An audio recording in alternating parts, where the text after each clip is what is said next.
Amici del Keep Moving, eccoci qua. Abbiamo finito da poco la prova di Latisana, quasi 11 chilometri.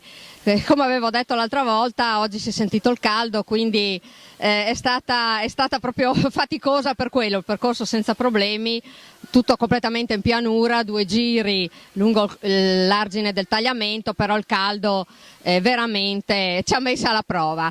Oggi non eravamo in tanti, quindi non è che siamo riusciti a livello di squadra ad andare sul podio, però abbiamo piazzato la solita nostra Patrizia sul podio prima di categoria. Come ho detto, eravamo in pochi perché ci sono giunte le ottime notizie da Cortina e sono qua con Paola, come sempre, che mi tiene compagnia.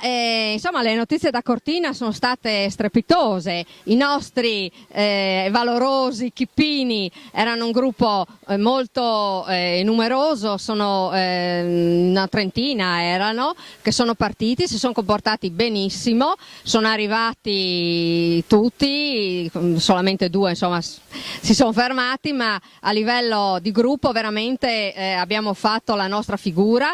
Il nostro Super Max, scusate, qua bisogna fare standing ovation, 38esimo assoluto su circa 5.000 partecipanti, quindi direi che complimenti a tutti quanti i ragazzi e complimenti alla nostra Laura, che ha preparato veramente bene tutto quanto il gruppo. Cosa dici, Paola? Sì, veramente, la Laura è grande, grazie Laura, abbiamo sempre risultati, anch'io nel mio piccolo ho sempre un piccolo risultato in più, anche oggi bene, grazie Laura e complimenti a tutto il gruppo che siamo in tanti e bravi, grazie.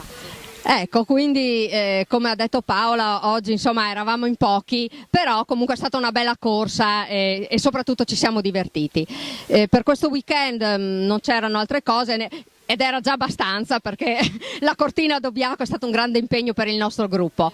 Quindi adesso ci ritroveremo la prossima di Coppa Friuli fra 3 settimane a Udine, il 21, sabato 21 viene corsa in serale, avremo le salitelle del castello a rallegrare, la corsa, quindi quello è il prossimo appuntamento. Sicuramente il Keep arriverà come sempre bello carico. Quindi appuntamento alla prossima, come sempre Go Keep anche questa volta, ciao!